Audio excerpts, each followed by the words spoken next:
Welcome to Republican Roundtable. I'm your host, Max Reimer. You may have missed some big news in the past few weeks. Directly after the election, a new House caucus formed within the Republican Party. We have with us today to explain exactly what that means two of the renegade representatives themselves, Representative Cal Bahr and Representative Steve Drazkowski. Thank you both for joining us today. Thank you. Thanks for having us. So I think the first place to start is let's kind of go over where you both represent right now. What physical areas, Cal, do you represent as a representative? North Anoka County, East Bethel, Ham Lake, Columbus, Linwood, and a couple precincts, one in Oak Grove and one in Andover. Very good. And Steve, what about you? Max, I'm from southeast Minnesota. I represent the northern portion of Winona County, southern Wabasha and Goodhue counties, and just a smidgen of Dodge County as well. Very good. Now, when the news kind of came in about this forming of a new House caucus, I had read that there had not been anything like this really in the state's history. I'm interested first if one of you could explain what exactly the function is of a caucus. What does that mean to your average person when you guys are in legislative session? Well, Max, a caucus, so when you're elected to the legislature, there's 134 members of the Minnesota House of Representatives. All 134 show up in St. Paul to represent their district. A caucus is simply, they're simply the ability for people to get together in a free will way to affiliate and freely associate as a group. So that's all it is. Historically, at least back to party designation 1971, it's been usually in the House, a House Republican Caucus and a House Democrat Caucus. Mm-hmm. Now, prior to 71, I understand that there were times when there were many different caucuses in the late 1800s and early 1900s, but at least in recent history, you're right, there hasn't been really any more than the two. So we simply are looking at forming and actually have formed a second Republican caucus. We call it the new House Republican Caucus. Okay. And the next question, the obvious question, is why? Why did you guys decide to do this? I'm sure there are many answers for that. Each of us has probably a slightly different answer on this because we all represent different views of different people. So. Me personally, why I decided to join this new caucus was I considered my election certificate to be sacred. I didn't want the caucus to tell me you have a certain letter designation behind your name, you were elected as a Republican, ergo, you will vote aye on all Republican bills. Mm-hmm. We're going to call this a Tier 1 bill. You will vote aye no matter what you think of this bill. I wasn't elected to go down to St. Paul and rubber stamp something that somebody else dreamed up. I was sent to St. Paul to represent the interests of my district. Mm-hmm. And that district is very fiscally conservative. They are very small government. They believe most of us moved out into bedroom communities because we wanted the government to leave us alone. Mm-hmm. They don't want me to come down to St. Paul and rubber stamp anything that goes through. They want me to actually read the bills and make a determination if this is good for the District 31B or if it's not good for the district.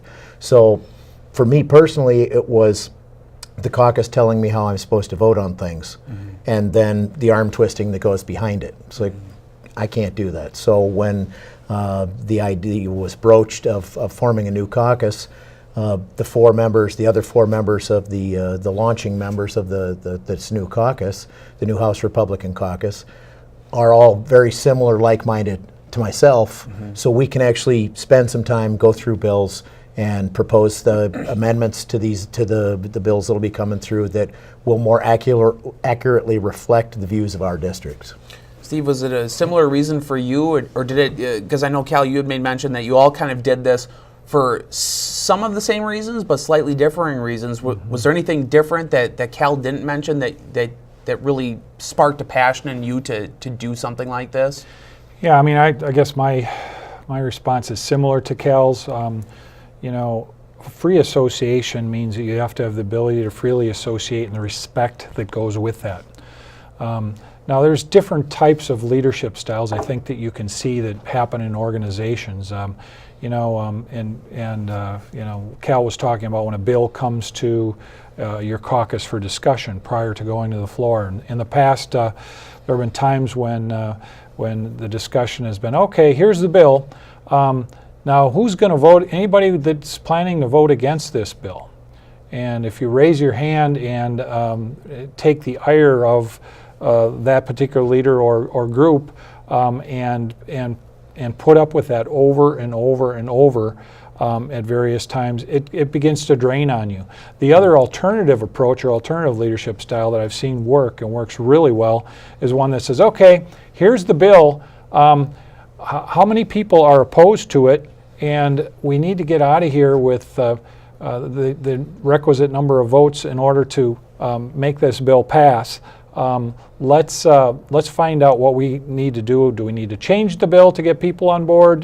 Can we negotiate? We're not going to really be able to bring this bill up. We're not going to leave the room until we figure this out. And that's the approach that I am looking for, one that is kind of a free association, has respect and mutual respect among people, and that we can go forward and turn that into the ability for us to properly represent our district, as we told Max, our voters, when we ran for office we would. Right. Now, the criticism then comes, there seems to be the sense, and it's not news to any of our viewers, that Republicans, especially in the House caucus, but statewide and beyond really in Minnesota, we got our butts kicked in many senses of the word electorally this past election. When people say that now more than ever we need unity in the Republican Party, do you see this step, this pretty dramatic step that you guys have taken? A lot of political pundits say you're throwing your political career under the bus and doing something dramatic that's not fostering unity. How do you respond to that, understanding that now you guys are in the minority? Go ahead. There's a couple things there. I didn't go to St. Paul to make a career of this. I went to St. Paul. I left a well-paid, good-paying career to go to St. Paul and do a civic duty. So that's not my career.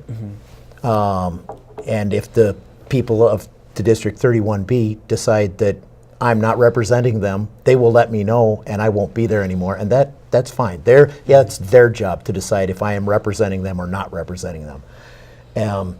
So as far as unity goes, I have a really hard time thinking that we're going to put the same face forward that's been there for the last 6 years on the House Republican Caucus and then have the public come in and say, you just got your butt kicked and you didn't learn anything because you have the same people there, the same public face. Whether it's good or bad is irrelevant. The public face is important. What we show the public, what we present to the public is exactly the same. So how are we going to show the public that we have learned anything from the last election?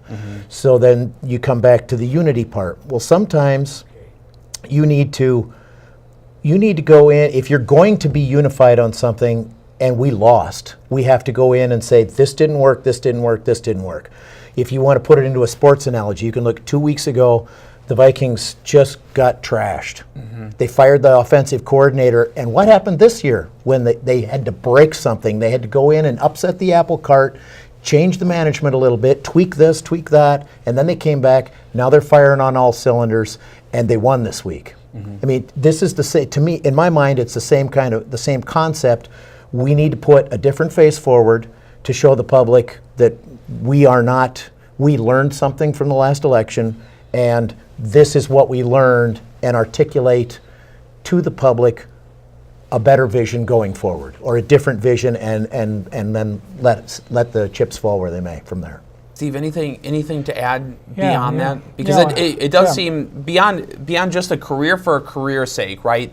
There's always this element at the Capitol that you need to get along with your colleagues, you need to build relationships. These are things that outsiders hear all the time. Well, we're building relationships, we're doing this, we're doing X, Y, Z. Do you think that impacts your being part of a new caucus? Does that impact your daily work, your daily relationships? As a guy who's been at the Capitol for more than I've been there for 11 years, 6 or 7 portions of 7 biennia, and worked with a bunch of different teams, worked with many of these members, and have very good relationships with many of them.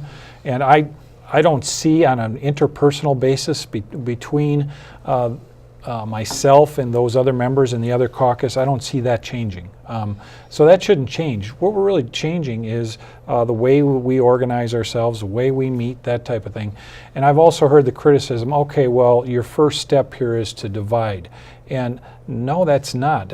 We didn't choose to divide into another caucus. That wasn't what I ever envisioned. I don't know if Cal and the other members ever envisioned it. This is a product of division. And we are trying to find a way to recover from that division, and that's what we're doing. We want to build a stronger situation going forward, rebuild things, fix some of the wounds, and move forward. The other thing is, when you talk about the Republican Party, many of us want to be able to, and in our caucus we have pledged amongst each other, we will support the local Republican Party units. We won't challenge their endorsed candidates. We will support them. That hasn't happened in the old caucus, and that was part of the product of division that I mentioned to you earlier. So we want to find a way to recover from this so we can steer the ship from the direction it's gone, because if it continues in the same direction, we're going to have the same outcome, as Cal mentioned. So anyway, I hope that's helpful.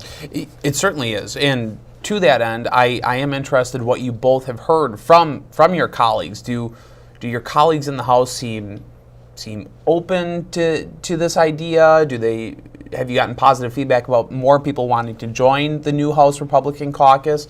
Has it been kind of a shutdown process where people are angry about it? I guess I'm curious to get your takes on what you've heard as representatives. And Cal, maybe we'll start with you.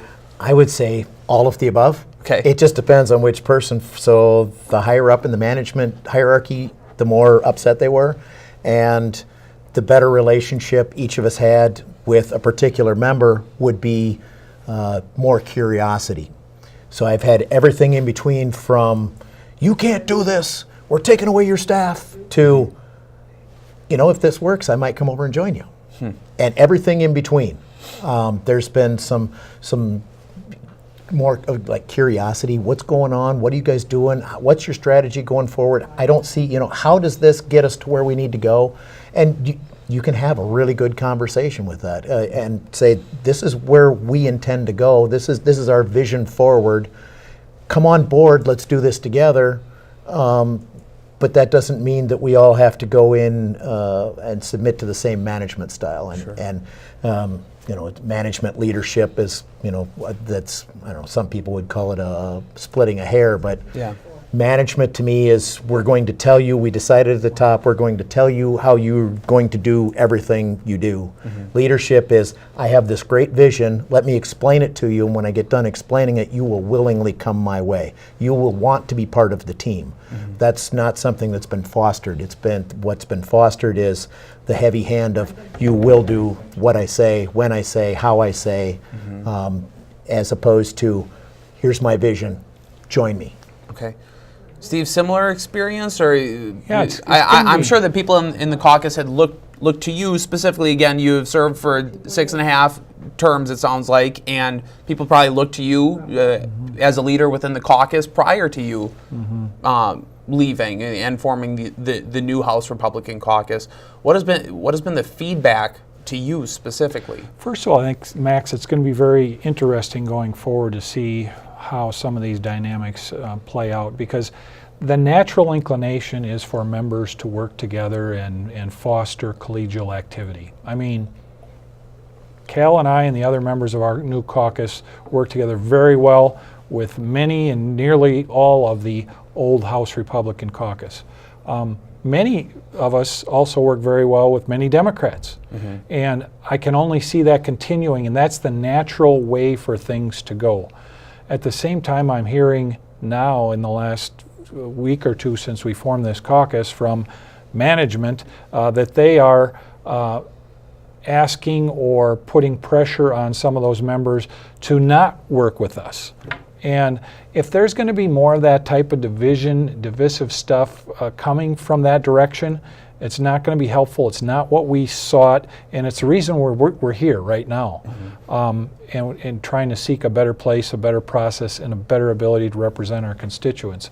But you're going to have really, I think, in one direction, I think the natural inclination is for us to work together, to continue to build relationships. I think that's going to win out over this kind of command and control effort that seems to be happening in order to try to force things on people. Right. The other thing that is interesting is now with Republicans being in the minority in the House. I'm sure you've heard questions asked about why now. The stakes seem much lower now that Republicans are in the minority than they were, say, 2 years ago. Was there something between the last biennium and this one that finally broke and it's called November 6th. Okay, I am curious. Then how did the election play into this decision? For me, because you both won. When we lost almost a quarter of our caucus, we have to make a change. Mm-hmm. This is the time to make change. This is the time to go out and reorganize. You don't go start. Well, I don't know. Try and put it in a sports analogy. That probably won't work again. But I'm all about the sports analogies. So give me your best one. Yeah, I was just trying to figure it out. It's like you don't go if you're winning, and you're in the playoffs and you're winning. You don't change everything the day before you go to the Super Bowl. Mm-hmm. You make the changes. We lost.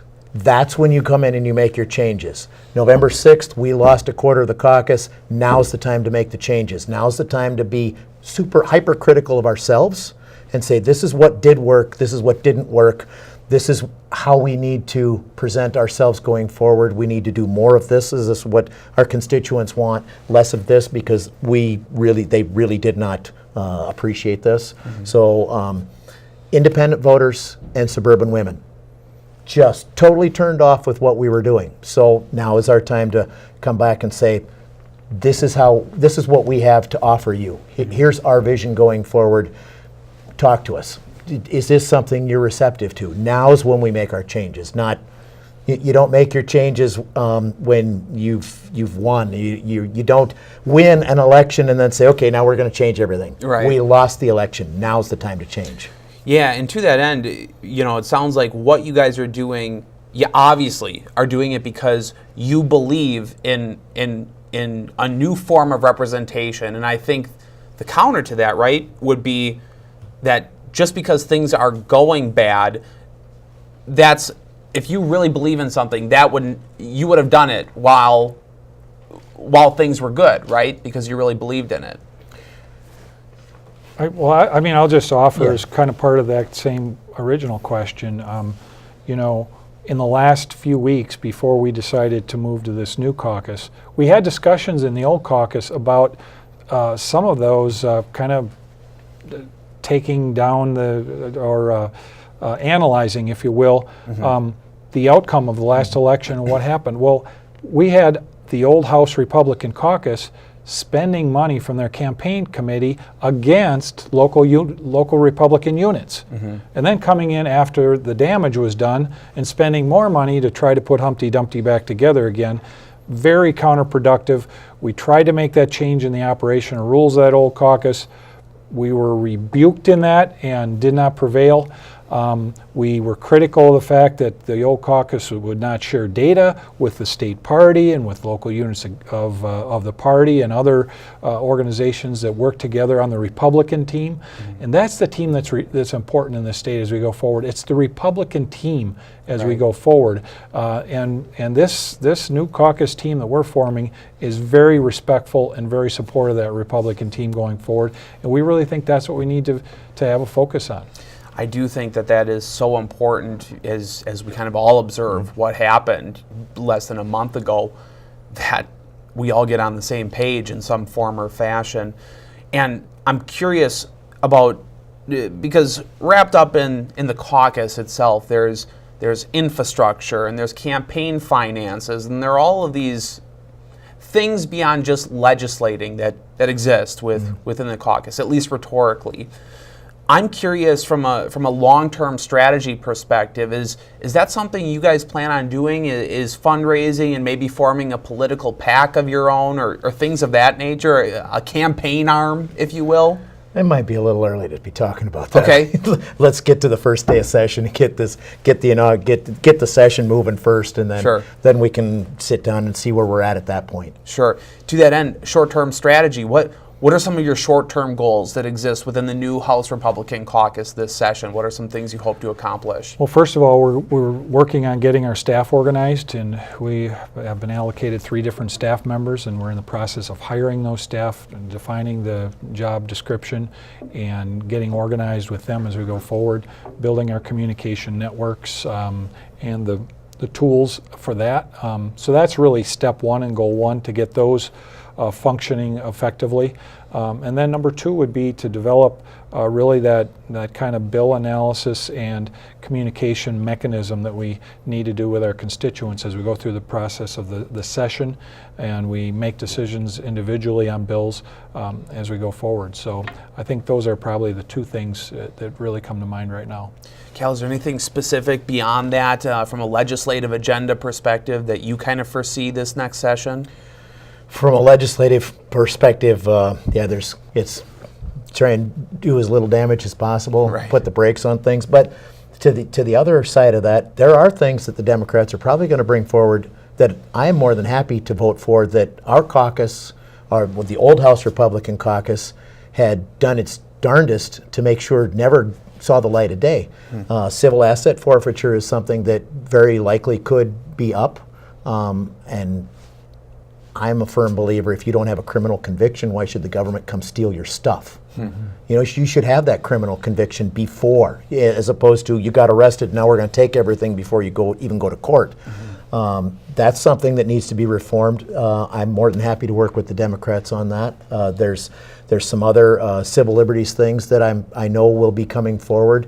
I've got some draft legislation that I'm going to have up at the revisor's office for Fourth Amendment stuff, where the federal government currently can come to any of our agencies and say, hey, we'd like whatever information you have on this particular wide topic, and we willingly hand it over. I want to see a search warrant before we start handing information from Minnesota voters over to any government agency. I want to see that search warrant first. So this is just some of these more civil libertarian things. Many of us will be able to work with Democrats to help bring some of this more efficient form of government, or protect all of our civil liberties, not just a few of them. But then, there's like damage control, Second Amendment, tax increases, universal health care. We're going to have to try and do as much damage control as we can there, and be the loudest mouthpiece we can to try and buttress the Senate for that one vote to see if we can get them to stand firm on some of these core issues, Republican core issues. Absolutely. And you had made mention before, Cal, about some of the electoral losses that we suffered this past time around. So it's good to understand a policy prescription standpoint of what you guys are trying to accomplish. I'm curious, though, understanding that we're all on the same team and we all have the same goals, and that's pretty much to get good Republicans elected and implement a more conservative agenda that aligns with Minnesotans' values.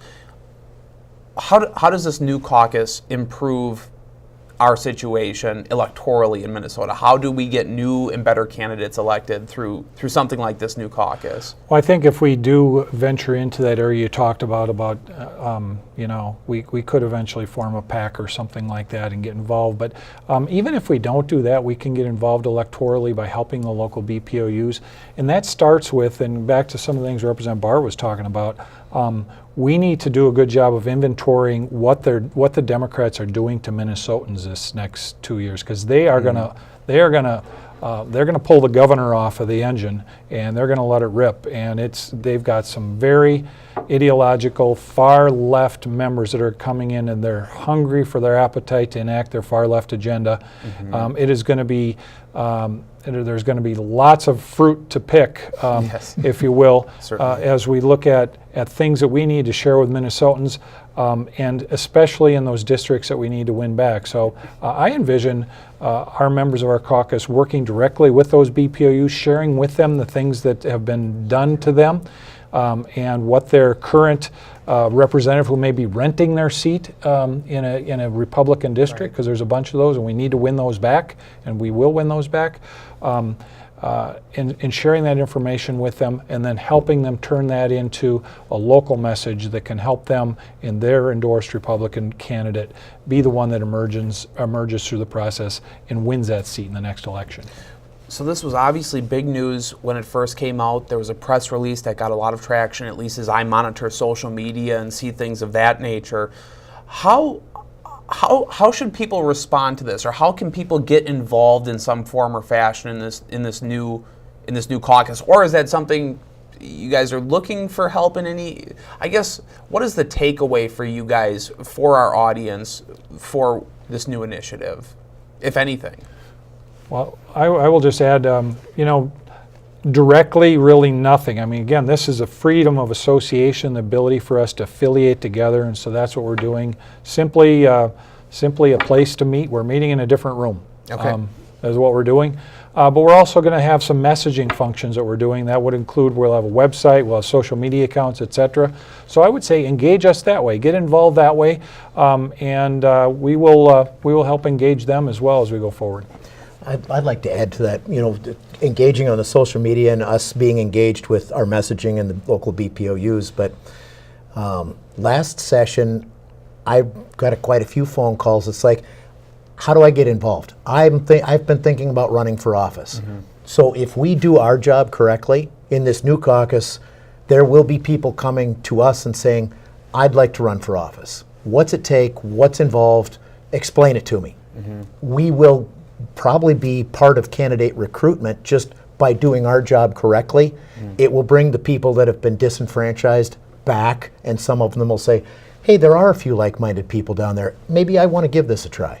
And that's how we're going to probably find some of the people, not all of them, but we will probably find some of the people for those rented districts for 2020. Mm-hmm. But we have to do our job. Very good. Well, Representative Cal Bahr, Representative Steve Drazkowski, thank you both so much for joining us. 2 of the 4 members currently of the new House Republican Caucus. Thank you again, gentlemen. We also have Representative Jeremy Munson and Representative Tim Miller. Yes, thank you for mentioning their names, Thanks, too. Max. This has been the Republican Roundtable. I'm your host, Max Reimer. Until next time.